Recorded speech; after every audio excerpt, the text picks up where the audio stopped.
being like, oh, I did a lot. Like, if you try to make the most of every day, you should be able to do a lot of stuff. Making the most of every day, you think that's valuable. You're pursuing that. Or maybe you want to, but sometimes other things get in the way, Okay, yeah, what else? What else is really valuable in human life? Yeah. The people you surround yourself with while you're going through life. The people you surround yourself with, like, who exactly do you have in mind? Like good friends that you know will be there for you, or like family members, stuff like that. Friends and family members, you want to surround yourself with those people? Why? Because they love and care for you, so that makes you feel good, so you want to keep that with you. They love and care for you, so that makes you feel good? Okay, great. What else? I mean, what do you really care about? Or what do you think people should care about? Does your life revolve around money? Maybe I should rephrase that. Do you want your life to revolve around money, ultimately? No? Come on, what's valuable, guys? What do you enjoy? What makes you happy? What are you pursuing? Walker. Well, it doesn't really make me happy in the moment, but looking back, doing hard things. So, like, rising to the challenge or something? Mm-hmm. And, winning, succeeding? Yes. Okay, because what does that give you? Sense of accomplishment. Right. Yeah, it makes you feel accomplished. Maybe you would say, if I didn't do this, I'd have regrets or something, Yeah, okay, good. What else? Yeah. Being content, being comfortable in your own skin. Being comfortable in your own skin, being content. And what do you need for being content? To achieve satisfaction, I guess. Like you maybe accomplished a goal or whatever, I guess it's on a personal level, what might make you feel content. Okay, reaching certain goals. What kind of goals do you have? I mean, I guess, family and like social goals, or you could even do career goals, which may sound a little vain, but I would have career goals, I guess, or stuff like that. Okay. Academic achievements, maybe. Okay. Yeah, let's write that one down. Maybe you care about meeting certain goals and achievements. Okay, one more. What is really valuable in your life?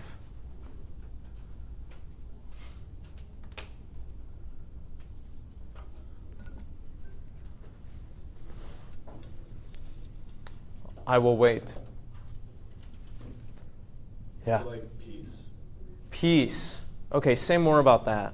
Like, as much as we love solving problems, there's parts of our lives where we just want some kind of stagnation, like a pattern or some kind of just peace, we're not dealing with problems that we don't have the time for.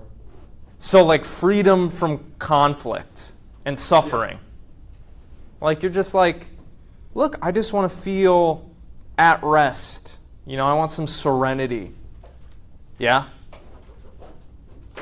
Okay. Yeah, I mean, this is a pretty good start to a list. Well, why am I asking you this question?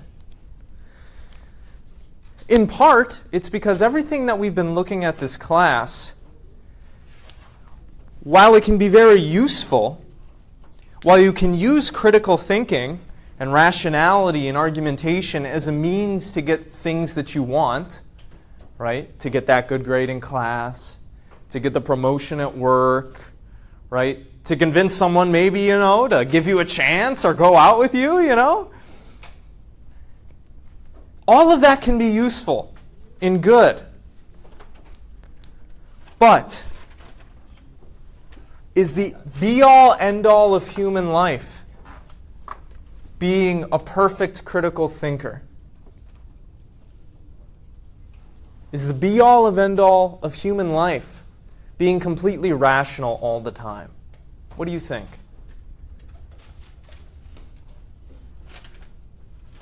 I'm seeing some shaking of heads. No, why not? Why don't you think, oh, the goal of my life should be to be ultimately reasonable and rational like a cold calculating machine? Why don't you want that? It'd get exhausting. It would get exhausting? Yeah, maybe you're like, dude, that would make me way too tired. You know? Okay. Any other reasons? I feel like there's too many unanswered questions, so you would constantly live a life of almost like disappointment in a way, like nothing to look forward to. Nothing to look forward to. Say more about that. Like if you like go throughout your life only believing in like hard facts and being rational, like who's to say you can like have faith or like stuff like that in like an afterlife, like religion and stuff? Okay. Yes, you're contrasting, being this perfect reasoning machine with having faith. Mm-hmm. And you think that faith is good, or like it at least has a place in human life, right? Sure. What we've been doing in this class is we've been hopefully utilizing our critical thinking skills. I've been trying to get y'all to strengthen these skills. But there's a very strong case to be made that this isn't what ultimately matters, okay? Or it probably shouldn't ultimately matter to you. This shouldn't be your highest priority. I would encourage you to use critical thinking, to develop arguments, to leverage them in order to get things, using reason as a means to fulfill your goals, so on and so forth. But what are the things that are ultimately valuable in human life? What are the things that are ultimately meaningful? Well, arguably we could say they are non-rational things. Is happiness something you would put in the category of rational thing? How about making a memory with your friends? How about watching the sunset after a hard day and experiencing the radiance and the warmth of that sunset? That's not a product of cold, rational calculation, right? It's something else. So for our last two classes here, we're going to be kind of taking a step back and looking at the bigger picture. What are problems with rationality and argumentation? What are problems with rhetoric? What are problems with, kind of putting into practice the kinds of techniques that we've been using throughout this whole class and the kinds of arguments that we've been crafting? Well, one problem is that if you take critical thinking and rationality to be the ultimate thing in life, it would seem that you're missing out on what it means to live a meaningful human life. This kind of idea is contained in irrationalism. Irrationalism was this movement during the 19th and 20th centuries which argued that, look, there's a place for reason, okay? There's a place for argumentation and rationality, but there's also a place for non-rational things, such as emotions, instincts, intuition, what we will, okay? It argued that these kinds of non-rational things, like the amazing feeling you get when your crush confesses to you,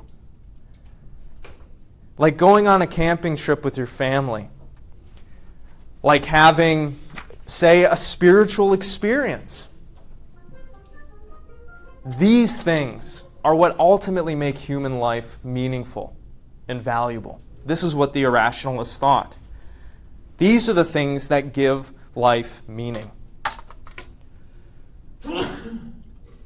This is not to say that we should stop being reasonable, Okay, stop using our critical thinking skills, stop crafting arguments, but there's a time and place for that. Okay? And we might note, they certainly did, that reason has limits. I mean, take a look at all the questions we've been investigating in class, right? Is there an external world outside of our own minds? Do we have free will? What makes an action ultimately moral or immoral? Does God exist? We've tried to use reason, critical thinking, to investigate these big questions. Well, how close do you think we've gotten to answers? Hopefully, we've moved towards answers. We've gotten closer to answers.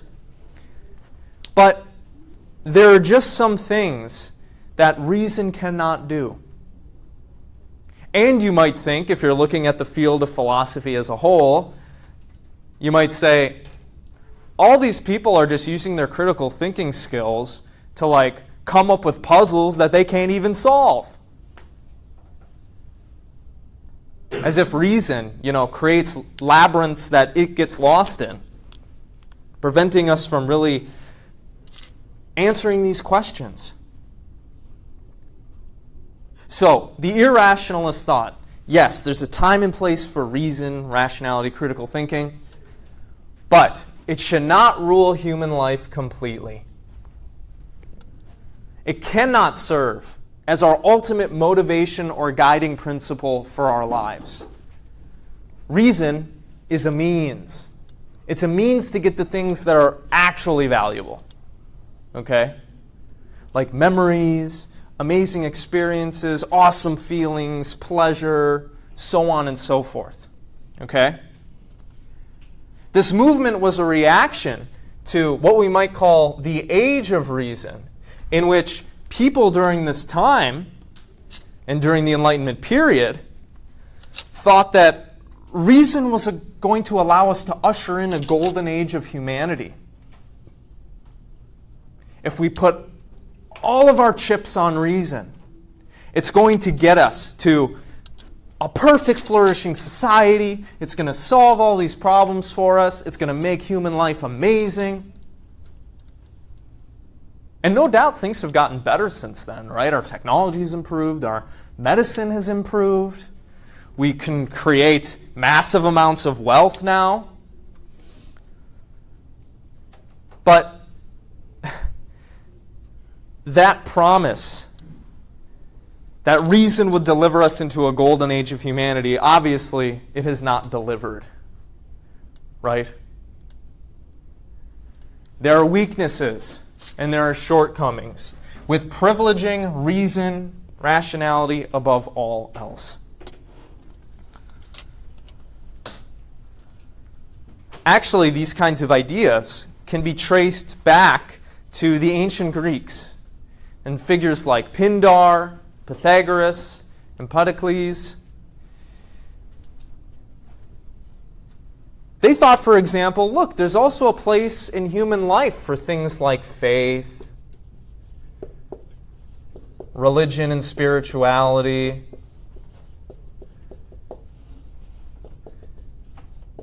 things that we might categorize as, not strictly speaking rational.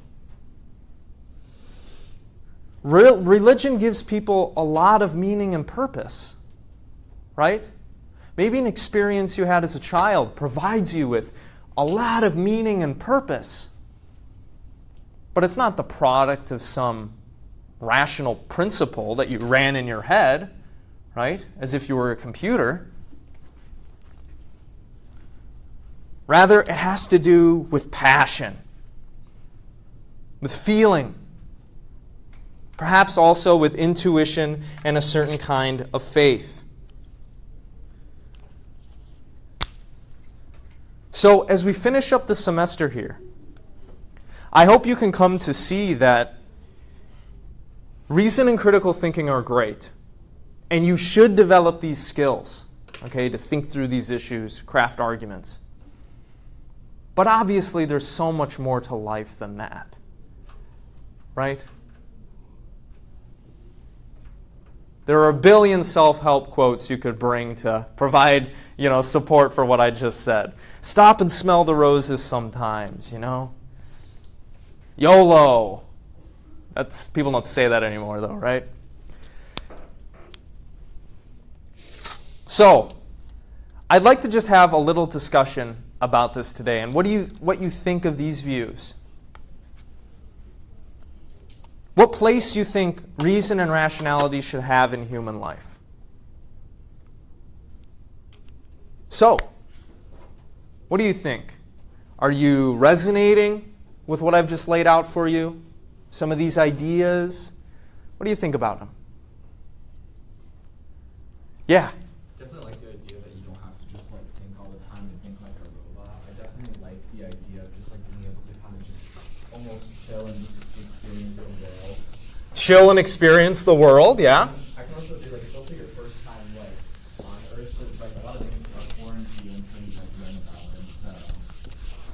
So there's a time and place for, thinking, right? Crafting arguments, being reasonable and rational. But what did you say? You implied that there's value to having experiences about the world. Yeah, I mean, you've never been here, and everything's technically new. So obviously, you want to, and there's a lot to explore. So obviously, you need as much time as possible. There's so much to explore, right? There are things that you can experience that, again, don't have much to do with reason, but they still provide meaning. So, what? What kind of experiences do you have in mind? Some experience I have in mind is I don't know. One I have is probably seeing the beach for the first time. Seeing the beach for the first time, yeah. I lived up north where the beaches were really good. So then coming down here and getting to see the beach the first time was kind of crazy. And that definitely was a new experience.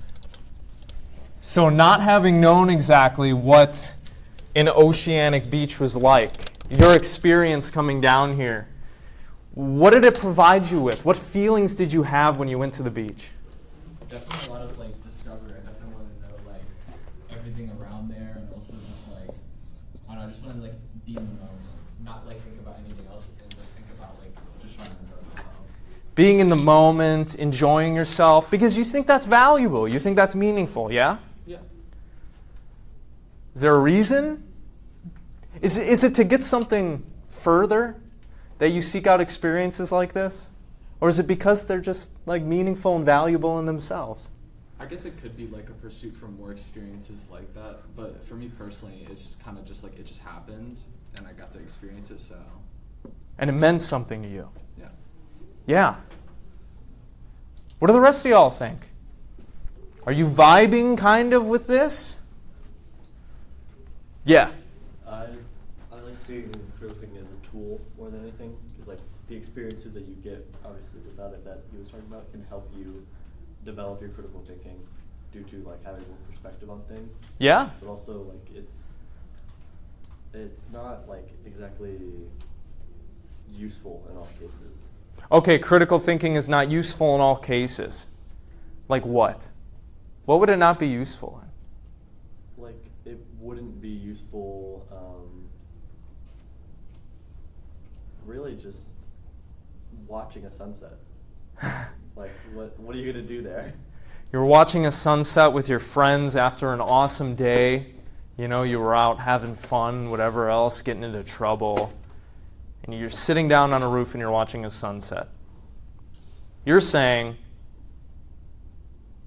having that kind of experience, it would not serve you to critically analyze the sunset. Yes. Though it can be used to get to that situation. Find the place. Right. Yeah, where would be the best place to watch the sunset?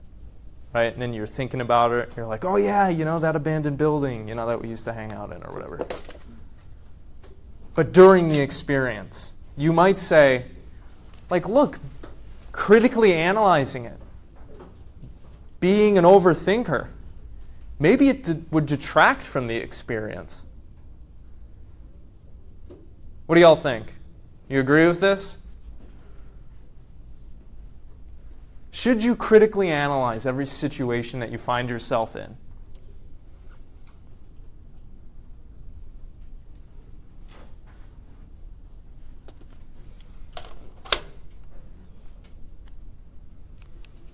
Yes. Yeah. I feel like if you did that, it would almost like drive you to become crazy. It would drive you to become crazy? Yeah. Yeah, say more. Like, overthinking is just terrible in and of itself, especially when you're just trying to enjoy like the small things in life. So like if you did that, I feel like you would never be satisfied. You would never be satisfied, okay. Yeah, I mean, look. You're 16 years old, you know. You just got back from prom with your girlfriend or boyfriend, and you haven't kissed yet, okay? But you know the first kiss is going to happen tonight. And you're building up your courage for it. And it finally comes, right? You're going to make that move.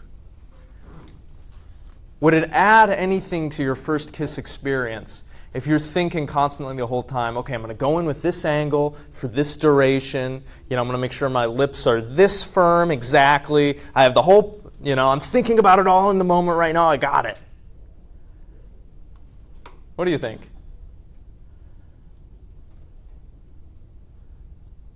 Or would it be better for you to just do the fucking kiss and live presently in the experience? Not overanalyze it.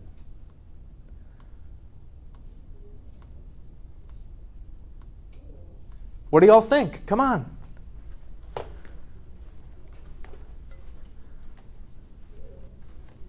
Yeah.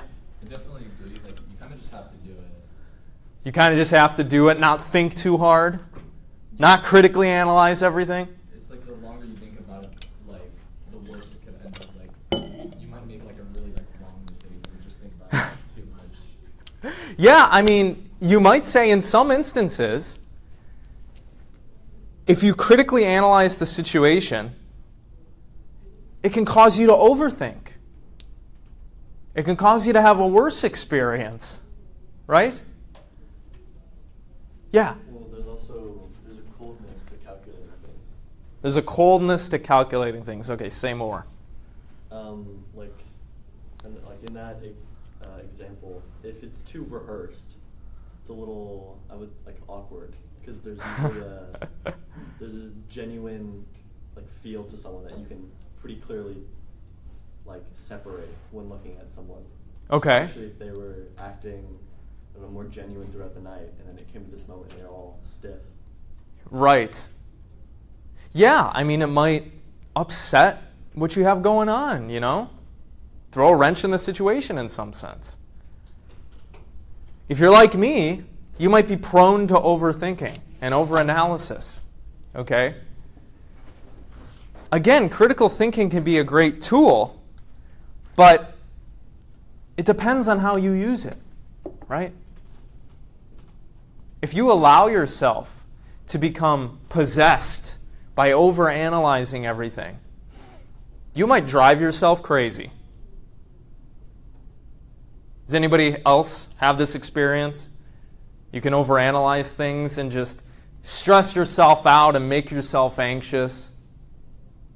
Yeah? What's an example of something you've overanalyzed? How did it make you feel? What happened?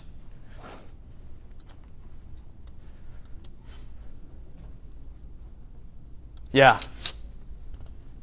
Sometimes if I have a couple of assignments due the next day, and I start thinking about all the work that I'm going to have to do, that can cause me a lot more panic than just actually doing the assignments, you know what I mean? Right. I worry about it instead of actually just doing it. Yeah, you have 3 things that you need to get done by tomorrow morning, right? All this homework, these readings, these assignments, whatever. You start thinking about every little step in that process, and you're like, oh my God, I actually have 57 things to do. And you stress yourself out. Whereas if you had just started, you wouldn't have driven yourself crazy, right? But you overthought. And that led to anxiety and stress. Yeah? Yeah, one more example. What's something that you've overthought, overanalyzed? And how did that make you feel? What was that experience like for you?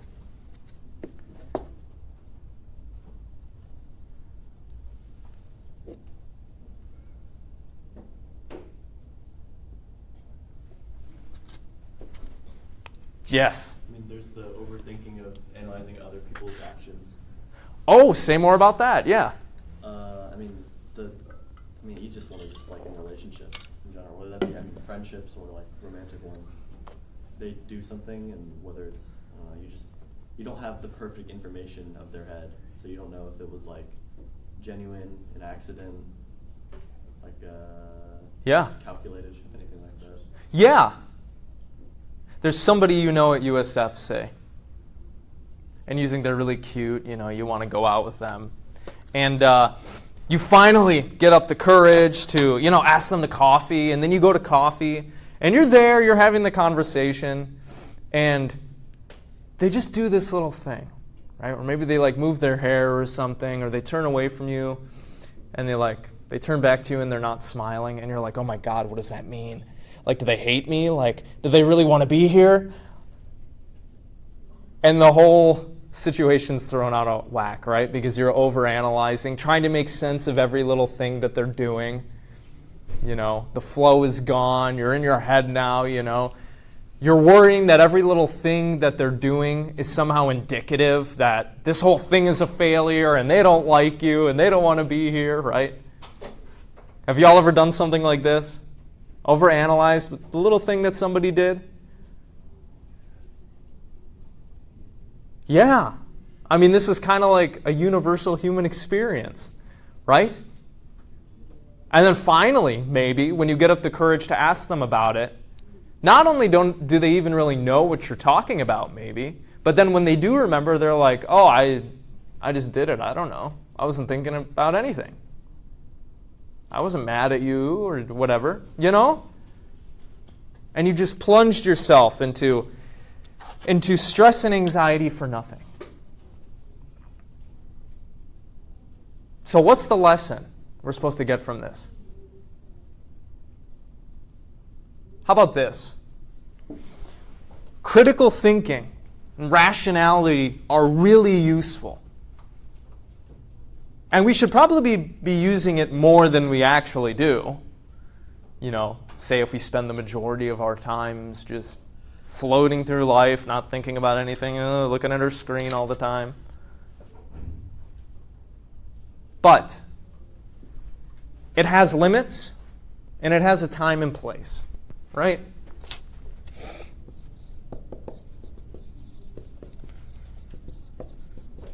This is something that we can induce from history and from the historical ideas surrounding this topic.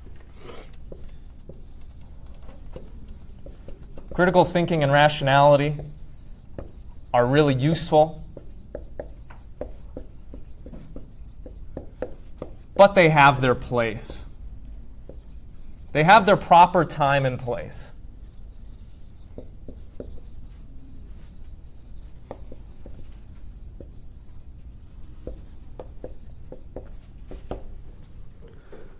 For example, in ancient and early modern philosophy, there were thinkers who were reflecting on this topic, such as Pascal, other Christian theologians.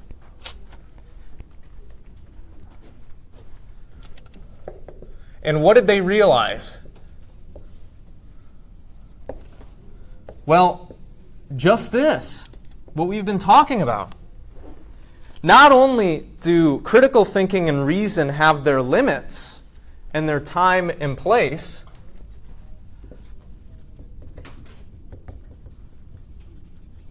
but there's actually value in meaning to things that we often contrast with reason, like faith and intuition.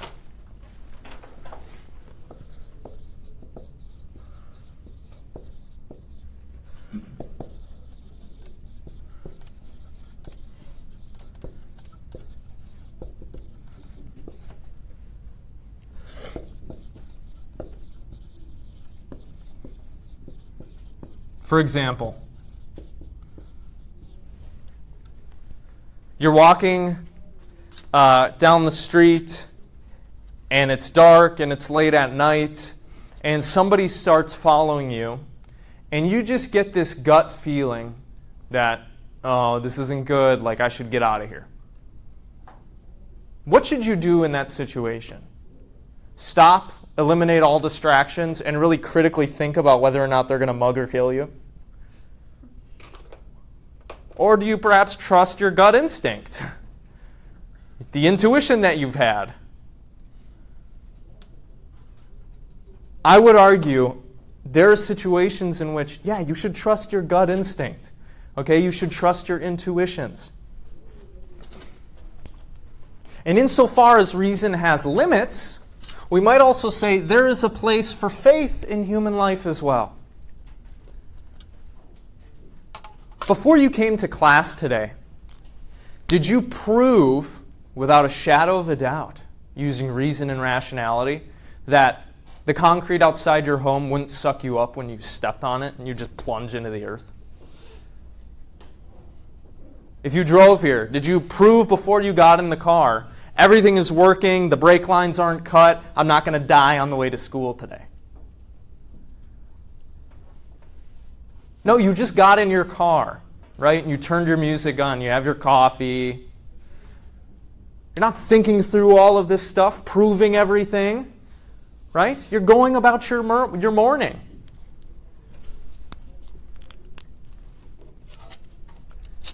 You might say, there are a bunch of questions that reason cannot answer.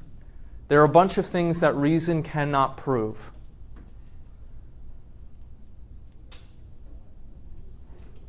I would argue a certain kind of faith is indispensable to human life.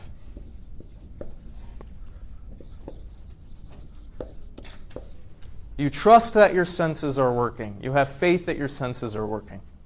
You have faith that when you drive to school, you're not going to get creamed and decapitated. If you didn't, why else did you get in the car, right? You have faith, for instance, that a lot of what I'm telling you is true and reliable. Not one of you have personally investigated and researched everything that I've presented to you about philosophy. And you shouldn't. That would be a waste of time, right? We move through life trusting others, having faith in things, even though we haven't proved everything or worked it all out with reason. That's how human life goes.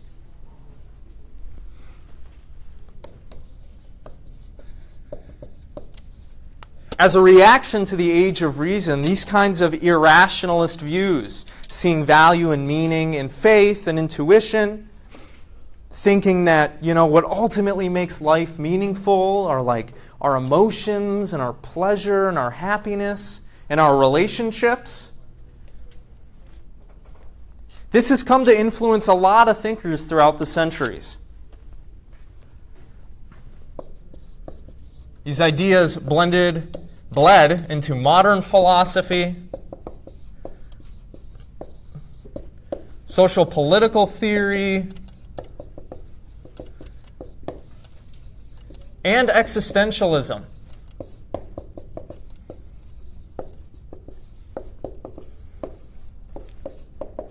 In the traditions like American pragmatism, well, reason can't really provide us with the ultimate answers or proofs all the time, so how should we live? Well, we should basically do what is pragmatic. In the philosophies of Bergson, for instance, and Nietzsche,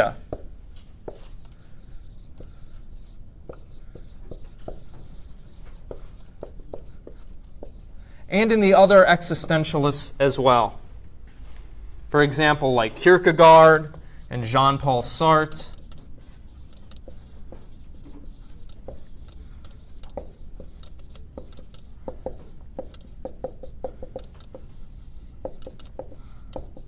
Kierkegaard, for example, argued that, look, at every moment of our lives, we are faced with an impossible choice. That choice is how we are supposed to live. You can try to use your reasoning and critical thinking skills to answer that question, but ask yourself this. Do you have objective criteria by which to determine what makes a life ultimately meaningful? Are there any guarantees that you're going to be able to live a happy and successful life if you just follow certain rules and principles? No, we are faced with this choice, and we have to take the leap. We have to take the leap of faith to making a choice. If we don't, well, not making a choice is itself a choice. Wallowing in our current situation. Waffling. And Sartre, too. I misspelled that. He said, look, you are condemned to be free. Condemned to be free because you have a free will, even though reason can't prove this. You have free will, and you have to decide how to live and what you're going to do. Even though there are no guarantees. Even though there are all these pressures trying to influence you in these different ways. Ultimately, he says, you need to really individually think and work through these thoughts and emotions and choose the life that is authentic to you. That's what's going to give you meaning. That's what's going to allow you to flourish. Not identifying yourself in a particular role, not just doing what other people tell you, but actually working through this yourself to figure out what the hell it is you want to do. What you ultimately value. Where your desires ultimately lie. Rather than, resigning yourself to becoming a cog in this machine that we live in.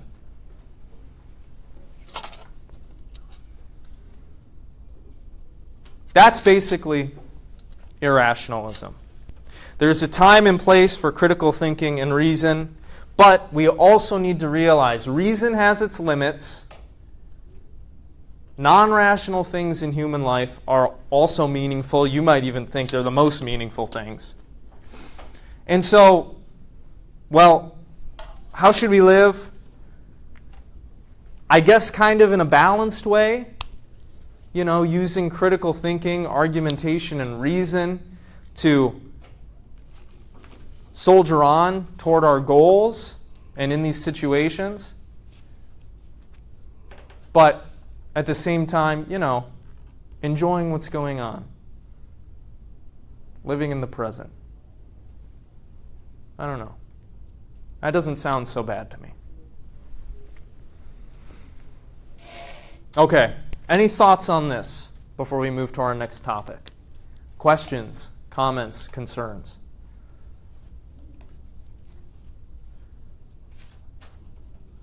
Do you agree or disagree with these ideas? Yeah. I guess I think there's a couple of definitions of faith going on here. There's one where it's absolute faith, where there's no evidence at all, and we're just kind of trusting. But then there's another faith where it's there's evidence for it, and we might not consciously be critically analyzing every part, but we have previous evidence to assume that the road's not going to eat us up, I guess. So evidence versus no. Yeah, you might say, look, there are different kinds of faith, and there are forms of faith that are way more justifiable than other ones. Yeah? Mm-hmm. That makes sense. Yeah, maybe, faith that your car is going to start, fine, totally cool, we have to live like that.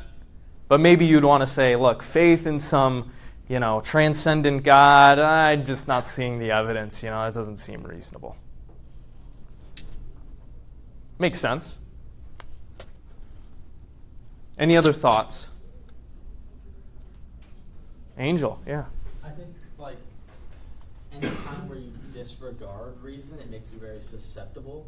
When you think about, fear-mongering, how it works, it kind of relies on some people going for their instincts, their emotions, over reason because it's the more powerful one. It's the one that kicks in instantly. Sure, yeah. And it's like, I don't know, I feel like resorting to rationalism and like choosing to disregard your reason leads to dangerous outcomes because you ignore the evidence and you go how you feel, and that's how like people incite hate. And that's Sure. how people like control mobs, is not through like appealing to what makes sense or like explaining why the other side's wrong. They're just like, oh, and they're demons, we've got to get them. Yeah, yeah. I just feel like it's a dangerous thing to engage in when it's not just, oh, how should you live your life? Because in any situation with two people, if one person's being irrational, they're susceptible to like rhetoric. Right. They're susceptible to rhetoric. They're susceptible to, becoming someone else's puppet or forming false beliefs. Yeah, there are dangers with forsaking reason. For sure. So, how large of a role should it have in our lives? This is something that you should meditate on. Yeah. Yeah, I think that's the purpose of the balance. 'Cause it's like you may disregard it ultimately to make a decision or in a scenario, but it doesn't mean you can't think about it first. Okay. You take it all in before saying, like, yeah, I'm just gonna do this instead of acting on my reason, not understanding it. Like you're thinking maybe, for instance, like, look, your friend wants to go cliff diving with you, or what do they call it, where they attach a cord to you and you jump off a bridge, and it's like, yeah, bungee jumping. Maybe, you'd want to say, look, it's good to think through things, it's good to reason, it's good to use your critical thinking skills, but when it comes time to jump, you shouldn't be getting in your head, right? Otherwise, you're not going to jump at all. Also with with the thoughts of rhetoric or anything, you are susceptible if you're critically thinking, but that is I don't know, I just have the idea of critical thinking being in the background at most, at all times, but only at the forefront, on certain decisions. Okay. You are arguing for a kind of balance between, there's a time and place. Yeah, you should lean on it. Yeah, you should use it. But there are times where you should let it recede. Yeah. I was going to say, then another thing is that all the time is the same for everybody. Some people, them overthinking it, and thinking the safety features that it has too could also bring them that sense of safety as well. Yeah, okay, say more about that. Yeah. Could you provide an example, or? If you're going skydiving, maybe you have a backup parachute just in case that one fails, then that's another safety design that they have in place just in case. Yeah, critical thinking, right? They've obviously used that to put that safety, mechanism into place. Yeah, and that's good. Yeah, reason, critical thinking can get us a lot of great stuff. As I noted before, maybe it's the case that we should actually all be leaning on it more. But should it take over your life completely? That's the question you should meditate on. Do you think you should live your life being reasonable for reason's sake? Or are reason and critical thinking means to get the things that are actually valuable and meaningful? Like a family. Like having amazing experiences with your loved ones. Or even as simple as just preserving oneself. Preserving oneself, yeah. That's, I think, the easiest way to use critical thinking. To preserve oneself. Yeah? Yeah, Walker. I think rationality hinders innovation. It hinders innovation. Okay, say more.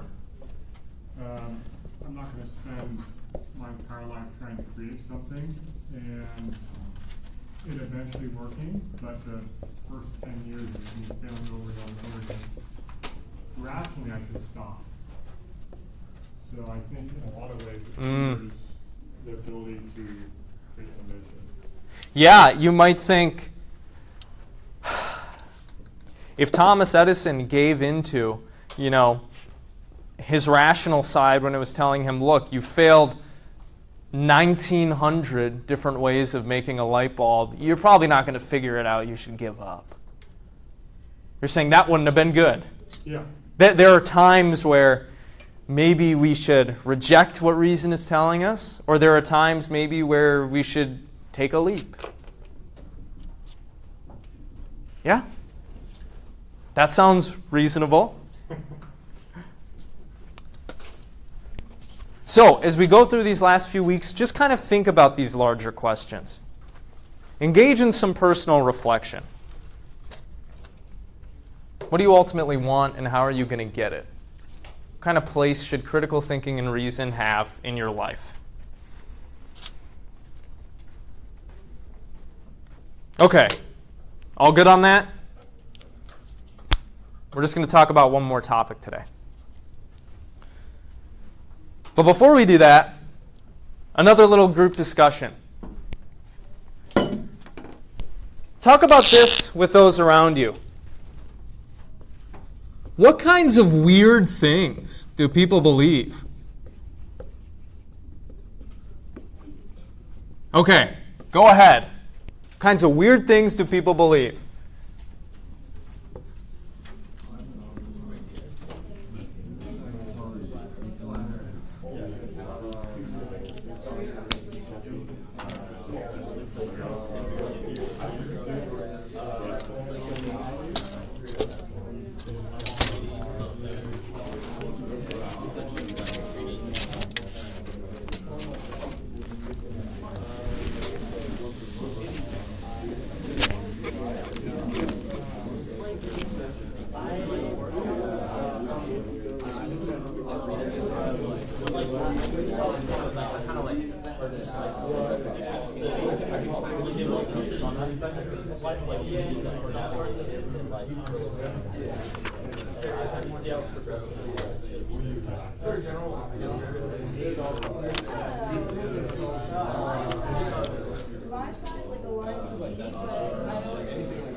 I like engaging with it, like very, like not taking it too serious. It's cool.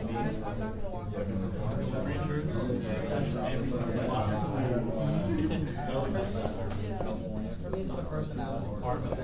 Or it's just like that. INFJ thing. That's the thing. I hate these. Like they're all horoscopes. I stopped away probably from it. You have to be a little bit right by saying things that are generally. It's kind of like what this thing said, where it's like, It's like what the psychic does, where he only has to broadly hit it once and remember when to write it out. that makes us so biased. It's like, oh yeah, your sign, like, you're really thinking this way.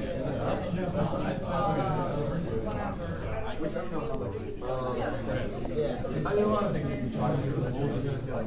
It all has to do with, it has to be what you do. It can't be true about you and you don't know. Like, you couldn't be like, if you're lazy, like, it has to be stuff you believe that. Why actually very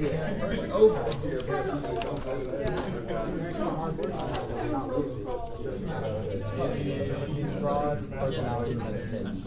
I think it's fun to play, but like anything seriously, I can.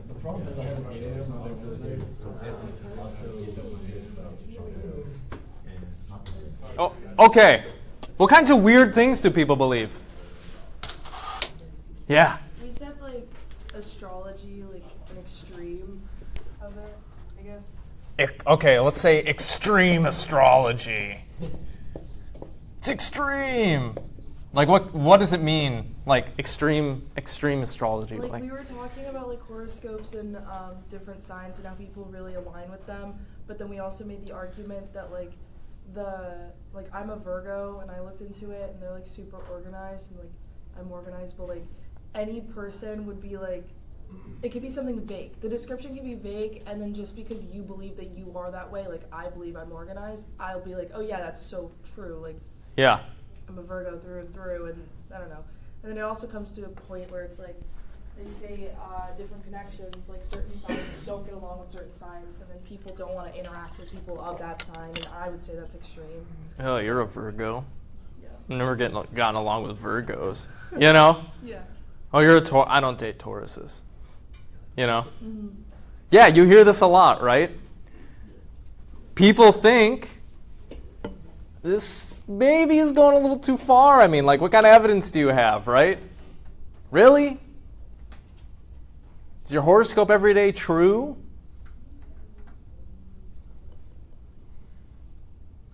I don't want to judge you if you believe in astrology or horoscopes or whatever. But a lot of people think it's weird. It's unjustified. Okay, what else? Yeah. Like hauntings, ghosts, places being haunted. Okay, paranormal stuff. Ghosts, demons, spirits, hauntings, poltergeists. You think this is weird? Yeah, a little weird. The thing is, I find that way easier to believe than astrology. Yeah, look, like, maybe you'd say something like this. Science has never found evidence of this stuff. Is there evidence that your grandma's house is haunted? You should probably think it's something else, the scientist might say. Yeah? Okay, what else?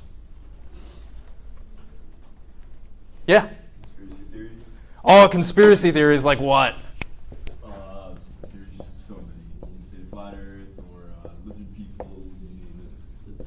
Yeah, lizard people, aliens are running the government, 2 different ice walls. Yeah, ice walls, flat Earth, Maybe you'd even say simulation theory is kind of like a conspiracy. I don't know. But a lot of smart people believe in it. They might just be crazy, though. Yeah? Well, I feel like that's different than how, there's more reason and argument behind, you're smart people advocating for simulation theory, rather than the guy being like, yeah, we're in the Matrix. Yeah, you might think there's more evidence for that position. Yeah, and better arguments. Yeah? Makes sense. Okay, what else? Yeah. Like luck. Luck? In the sense of somewhat like gambling, you know what, I'm gonna get my lucky streak, I've lost the last 6 hands, the next one is definitely a winner. Yeah. The luck, it's coming. I dealt with my bad luck, the good luck is coming next. Right? Yeah. Yeah. Whereas, what do we know from probability? Well, the fact that you lost the last 6 hands does not improve the probability at all that you're going to win the next one. Right? Although you might be playing a game where, look, you have more reason to think that's the case, for example, if you're counting cards. Right? So, nuance to this, maybe. Yeah. I guess to go with luck, like superstitions. Like what? Pre-game superstitions. Like, I had a friend, she played basketball, and she would always eat a bowl of cereal because she thought that it would make her play better, and it was just like... Did she have a cereal that she always... I think it was like Lucky Charms. It's not even a good one. What? Give me the Frosted Flakes, or Reese's Puffs would be better, or Captain Crunch. I'm also an old man though, so I like Honey Bunches of Oats. Oh, it's a great cereal. But yeah, people have these superstitions, right? And you see them a lot in sports. They wear their socks a certain way, or they have a certain shirt that they always wear, when they're watching the game as a fan, or whatever it is, because they think, yeah, that's going to help the team win. There's a connection here. There's a causal relationship here. Yeah. In this book, Why People Believe Weird Things, Shermer argues people believe a lot of weird things. And in general, there are things that we probably all believe that others would think are weird too. Right? He says that we should be using things like science and reason, though, to evaluate these weird claims, these weird beliefs. Obviously, Shermer is not an irrationalist, right? But the point that we're trying to make here is a little different than the first half of class. Why do people believe weird things? What causes people to believe weird things? Take 2 minutes. Talk about this with the people around you. What causes people to believe weird things? Things that you think are weird. Okay, go.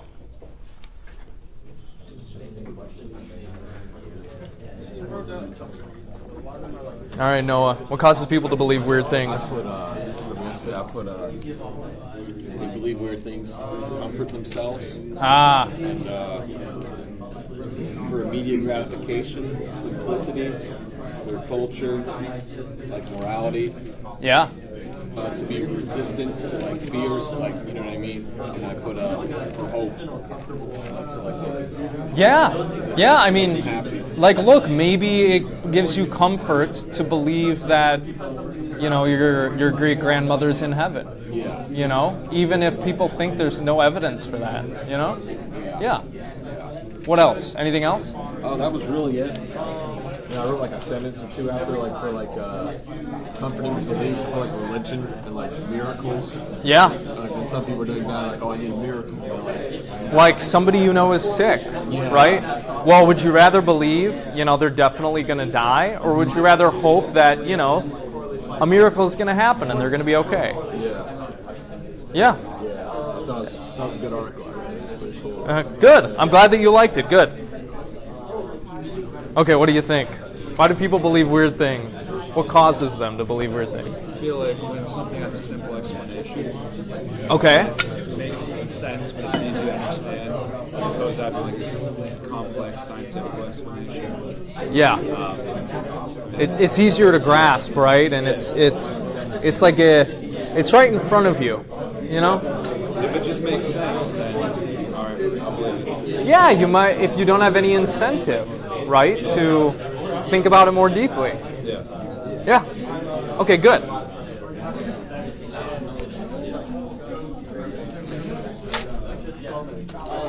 Okay. Why do people believe weird things?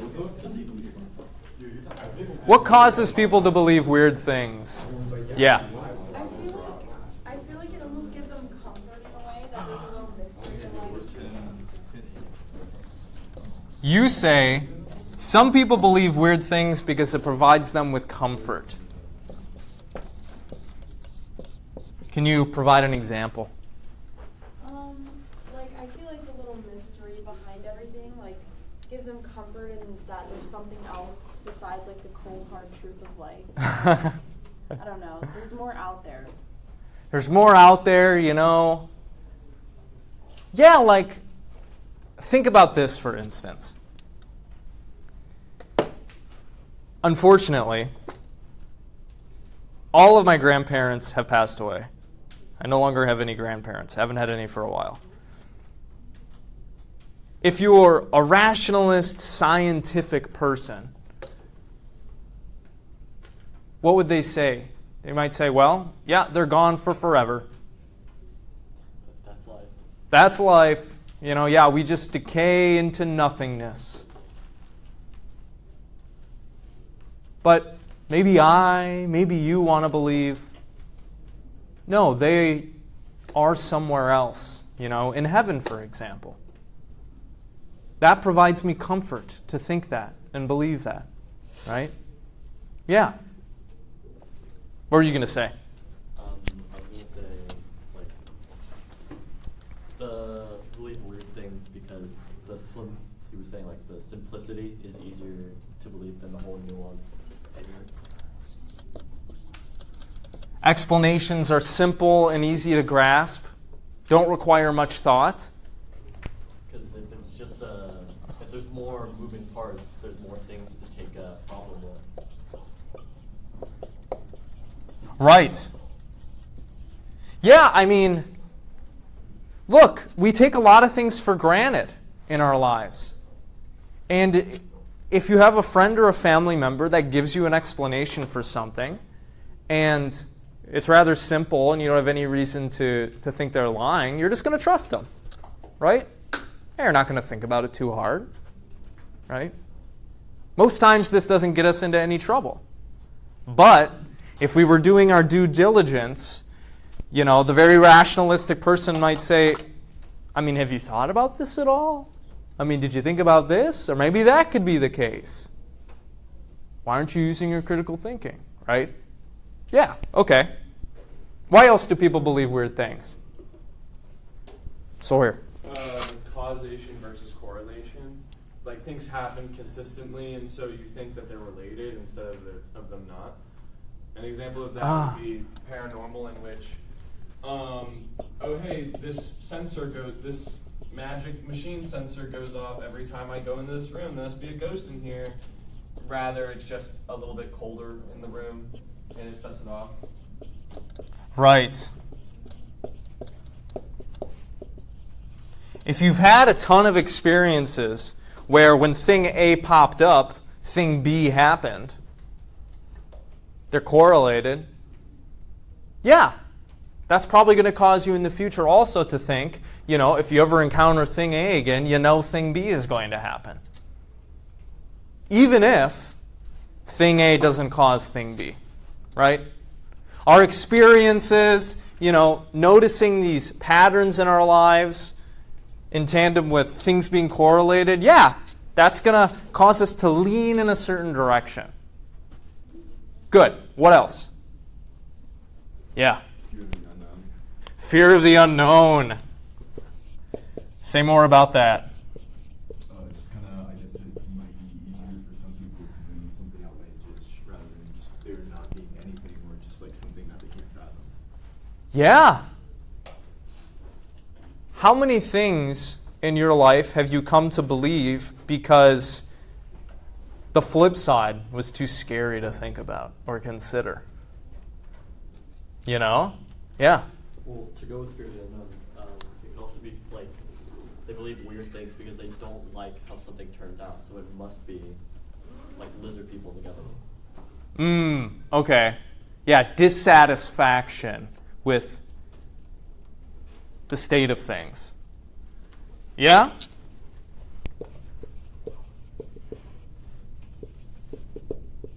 Okay, why else do people believe weird things?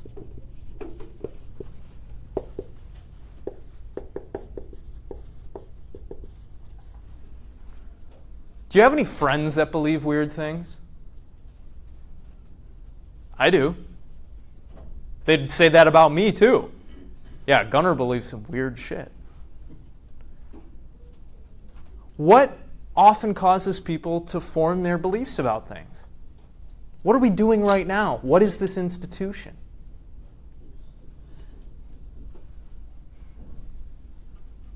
It starts with an E. Education. Their education? If you think, there's no God, religion is stupid, it's irrational, you're going to look at all the people who had a Christian education and you're going to say, yeah, that caused them to believe their weird things. And what their parents taught them caused them to believe weird, wrong things that they don't have evidence for. Yeah. So education and miseducation or lack of education.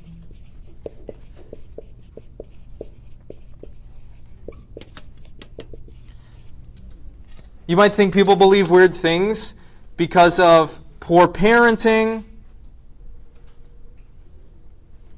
because they're not using their critical thinking skills when they should, or they're using their critical thinking skills incorrectly, improperly.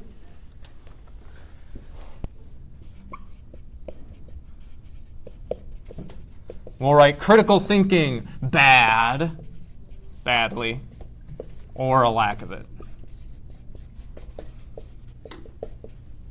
You have a certain view about how the world works. You have certain beliefs about the world.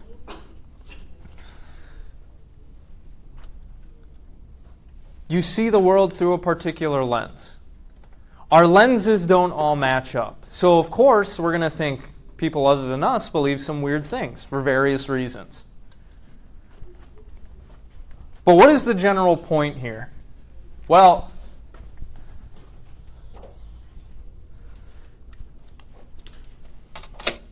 we said this at the beginning of class.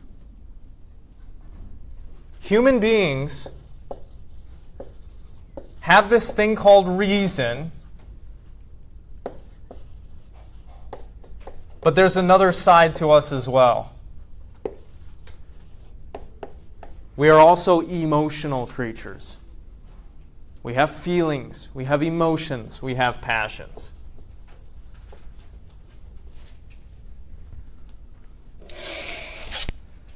Just as in the case of critical thinking and analysis and crafting arguments, you might say there is a time and place for emotion as well. Some things in life you just have to do, right? If you sit in your emotions, you're not going to do the thing, like the bungee jumping or the skydiving, right? Sometimes you need to conquer your emotions in order to get the thing done. For example, if you have anxiety driving, right? But you got to get to school. Well, are you going to let that emotion control you and move you? Or are you going to try to dominate it, using your reason and doing the thing?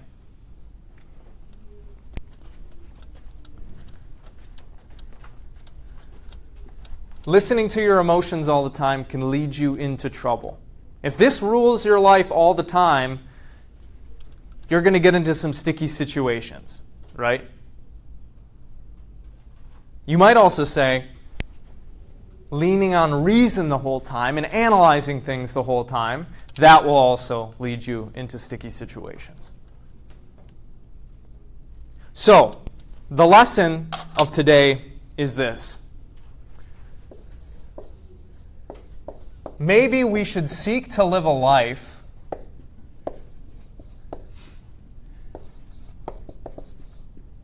that is balanced between reason and emotion.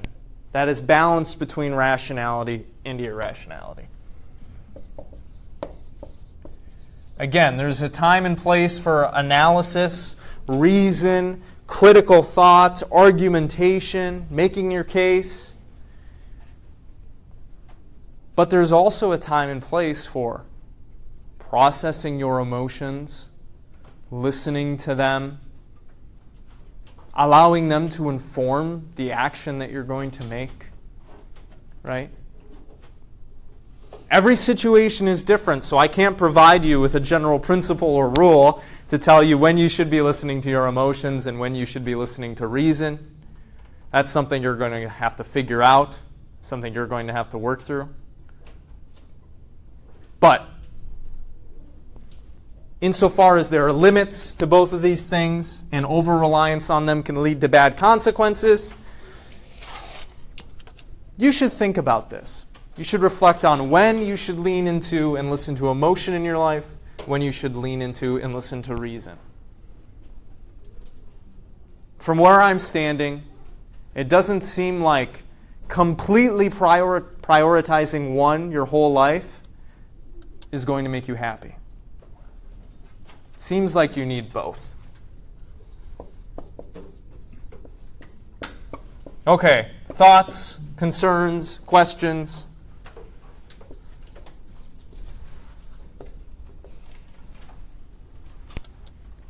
No, everybody's good? You're all on board? Totally agree? Well, even if you don't, think about it. All right, thank you very much. We have an essay a week from today, so make sure you come to class prepared for that.